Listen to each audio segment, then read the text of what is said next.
लक्षणों के कारण तेरी छोटी बहन कुंवारी बैठी है? भाग्यवान, अभी अभी बेटी घर में आई है, आते इसके कानों में जहर क्यों घोल रही है? शुक्र करो ये पहले तुम्हें मिल गई।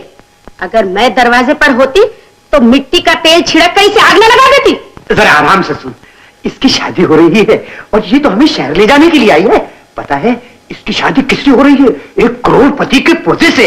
हाँ हाँ, लखपति से इसकी क्या तसल्ली होगी? लाखों करोड़ों के साथ खेली खाली होगी, एक बेवकूफ फंस गया होगा। कंजीपी, कुछ तो शर्म कर। शर्म तो भगवान को भी आ रही होगी। सोने की थाली तुझे मुबारक, निकल जाए यहाँ से। 2 घड़ी और ठहरी तो मेरी बच्ची की भी आदतें बिगड़ जाएंगी। गायत्री, बस क्या यही सुनने के लिए तू यहाँ आई थी? बेटी, हर पिता के जीवन सबसे बड़ी खुशी की घड़ी वो होती है जब वो अपनी कन्या के हाथ में लेकर के उसे विदा करता है। लेकिन भगवान ने गरीब बाप से यह अधिकार भी छीन लिया। पिताजी, आप अपना जी मैला न कीजिए, मैं चली जाती हूँ। शादी के बाद हम दोनों आपका आशीर्वाद लेने यहाँ जरूर आएंगे। अगर उस समय तक सांस की डोरी टूट ना गई, बेटी, अगर जिंदा रहा तो तुम्हारी मांग का सिंदूर देख लूंगा, नहीं तो मेरी आत्मा ऊपर से तुम्हें देख देख कर खुश हो रही होगी। हाँ बेटी। क्या हो गया है बिल्लू तुझे? अच्छा खासा तेरा दाल रोटी का धंधा चलता था, कोई अकड़े तो मार के लाफा लिफाफा बना देता था। आज खुद लिफाफा बन गया हूं। वो बेचारी रेखा प्यार किसी से करती है, शादी मुझे करनी पड़ रही है। जरूर कीजिए, जरूर कीजिए। रेखा से शादी न की तो करोड़ों की जायदाद से हाथ धोने पड़ेंगे। देख रेखा, मैं पहले ही परेशान हूं, तू मुझे और जली कटी सुनाने चली आई। दिल जल रहा हो तो क्या जबान चुप रहेगी? जानते नहीं आप, मैं अनोखे के बगैर और अनोखे मेरे बगैर एक सांस भी नहीं ले सकते। और मेरी सांस जो बंद कर रहे हैं ये लोग नहीं, आप मुझसे शादी करके 3 जिंदगियां बर्बाद कर रहे हैं, मेरी, अनोखे की और गायत्री की। भगवान के लिए चिल्लाओ मत। तुमसे किसने कह दिया कि मैं तुमसे शादी करना चाहता हूँ? तो नाना जी की वसीयत का क्या होगा? वसीयत गई भाड़ में। मुझे तो अपनी मोहब्बत की फिक्र हो रही है और मैं इतना नीच नहीं रेखा कि इस धन दौलत के लालच में आकर अपनी गायत्री के अरमानों पर पानी फेर दूं। ओह, मैं आपको गलत समझ रही थी, मुझे माफ कर दीजिए सेठ जी। सेठ? काहे का सेठ? मैं सेठ वेठ कुछ नहीं हूँ, मैं तुम्हारा भाई हूँ। भैया? अच्छा भैया, तो ये बहन तुम्हारी मुश्किल हल कर देगी। कैसे? मैं बताती हूँ। हम दोनों कुछ देर के लिए झूठ मूठ के प्रेमी बन जाते हैं। पर इससे क्या फायदा होगा? फायदा ये होगा कि चंडाल चौकड़ी खुश हो जाएगी और हमें ये जानने के लिए कि सच क्या है झूठ क्या है वक्त मिल जाएगा। अरे रेखा, तू तो बड़ी सियानी है, इतना छोटा कद इतना बड़ा भेजा। कमाल स्कीम बताई है। चले नीचे। चलो चलो। इकबाल भैया, पंडित जी से कहिए कि मुहूर्त निकाले। काहे का मुहूर्त? मेरी शादी का। गायत्री के साथ? छी, कैसी बात करते हैं आप क्या समझते हैं मैं अपने स्वर्गवासी दादाजी की इच्छा के खिलाफ जाकर उनकी आत्मा को दुख पहुंचाऊंगा?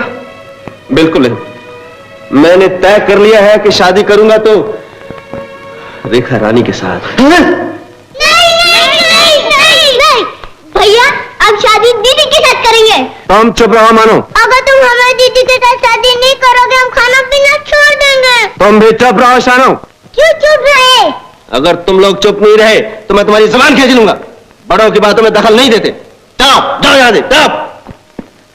इकबाल भैया, मुहूर्त जल्दी निकलवा लो। आहा,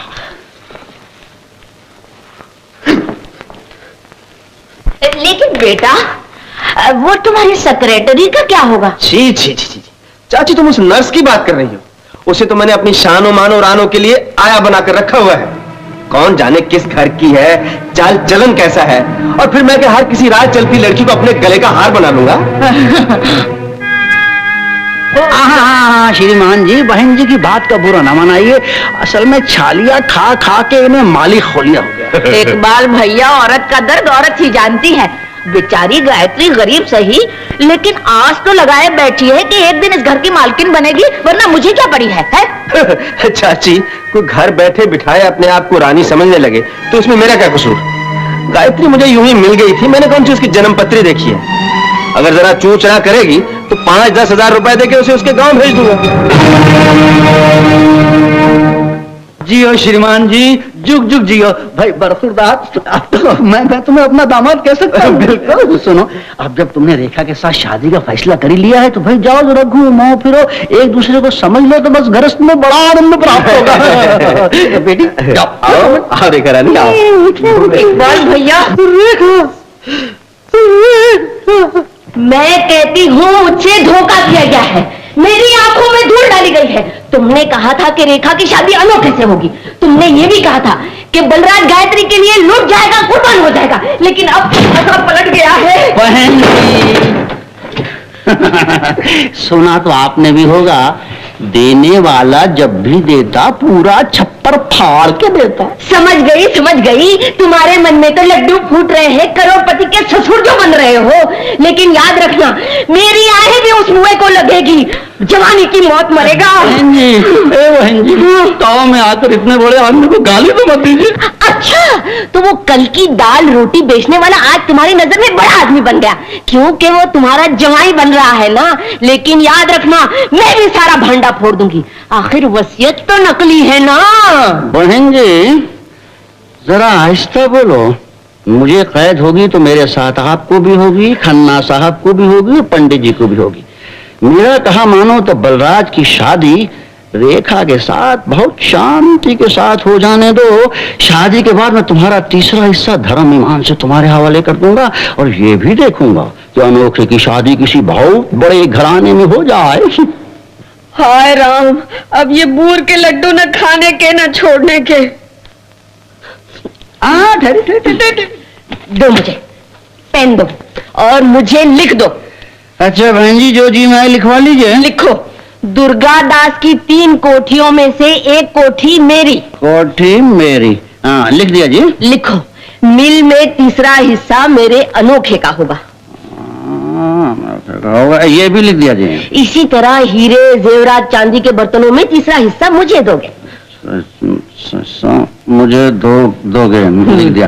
बहन जी, श्रीमान दुर्गादास जी के नाम बैंक का 15 लाख रुपया कर्ज है, उसमें भी तीसरा हिस्सा मुझे दे दो। बहन जी ये तो सारी की सारी रकम मैं आपके नाम लिख देता हूँ। अच्छा, दस्तखत करो, दस्तखत। हाँ, आप भी क्या याद करेंगी, किसी दानवीर करुण जैसे भाई से वास्ता पड़ा है। ला, मुझे दो। संभाल के तिजोरी में रख दीजिएगा। हाँ रखूंगी।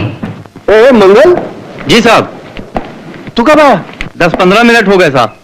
और गायत्री कहाँ है? मीम साहब अंदर गई, कुछ देर के बाद जब बाहर आई तो चेहरे का रंग उड़ा हुआ था।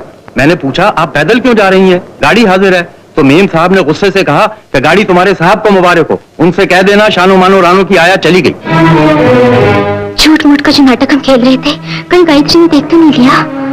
सत्यानाश, जिंदगी में पहली बार झूठ बोला था, वो भी अपने गले पड़ गया। मैं गायत्री को मना कर लाता हूँ, और देखो तुम रानो मानो शानो का ख्याल रखना, यही कि खेल रही होगी। चल मंगल।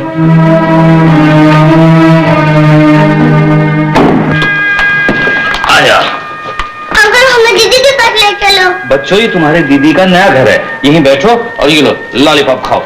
मैं तुम्हारी दीदी को लेकर अभी आया। हैं? बैठो बैठो।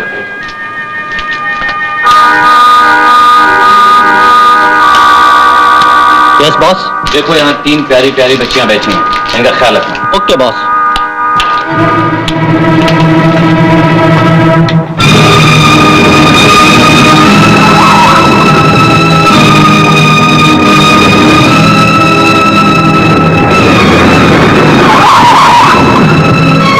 गाड़ी रोको ड्राइवर। गायत्री, गायत्री, गायत्री, छोड़ दो मुझे। क्यों छोड़ दूं? तुम तो खाम खा मुझ पे शक कर रही हो। मैंने कहा ना मेरे मुंह मत लगो, कौन लगती हूँ मैं तुम्हारी? सब कुछ। चलो ना मेरे साथ। तुम्हारे साथ चलूं? क्यों? रेखा से तुम्हारी शादी देखने के लिए? छोड़ दो मुझे। तुम्हें खाम खा शक हो गया, वो नाटक था। नाटक था? पहले मेरे साथ प्यार का नाटक रचाते रहे, अब रेखा के साथ किस किस की आंखों में धूल झोंकते रहोगे? दौलत तुम्हारे हाथ क्या लगी है? जमीन पर पांव टिकते ही नहीं, हवा में उड़ते जा रहे हो। तोड़ते रहो, मुझे परवाह नहीं है। मुझसे प्यार दाल रोटी बेचने वाला बिल्लू करता था, मिल का मालिक सेठ बलराज नहीं। ओ बाबा, मैं सेठ में कुछ नहीं हूँ, मैं वही दाल रोटी बेचने वाला बिल्लू हूँ। मैं सब समझती हूँ, अपना रास्ता लो। गायत्री देख, मर जाऊंगी लेकिन तुम्हारे साथ नहीं जाऊंगी। नहीं जाएगी? देखो मैं कहता हूँ मेरा कचरा मत करो, नहीं तो मैं उठा के ले जाऊंगा। नहीं जाऊंगी। नहीं जाएगी? छोड़ दो मुझे। क्या बात है? इंस्पेक्टर साहब, ये मुझे परेशान कर रहा है, मुझे बचाइए। मैं सेठ जी, आप इतने बड़े आदमी हैं, एक पराई लड़की को छेड़ना आपको शोभा नहीं देता है। इंस्पेक्टर साहब, ये पराई लड़की नहीं है। धोखेबाज है, फरेबी है। मैं धोखेबाज भी हूँ? ठीक है, जो जी चाहे कह लो, लेकिन घर चलो। सेठ जी, बात को बढ़ाइए मत, वरना आपको मेरे साथ पुलिस स्टेशन चलना पड़ेगा, समझे? देवी जी, आप जाइए, मैं इनको संभालूंगा। क्या कर रहे हैं इंस्पेक्टर साहब? लड़की नादान है, भटक जाएगी। अभी तो आप भटक गए हैं। सेठ जी, आइए मैं आपको घर छोड़ देता हूँ। नहीं, गायत्री। तुकाराम, गाड़ी लाओ।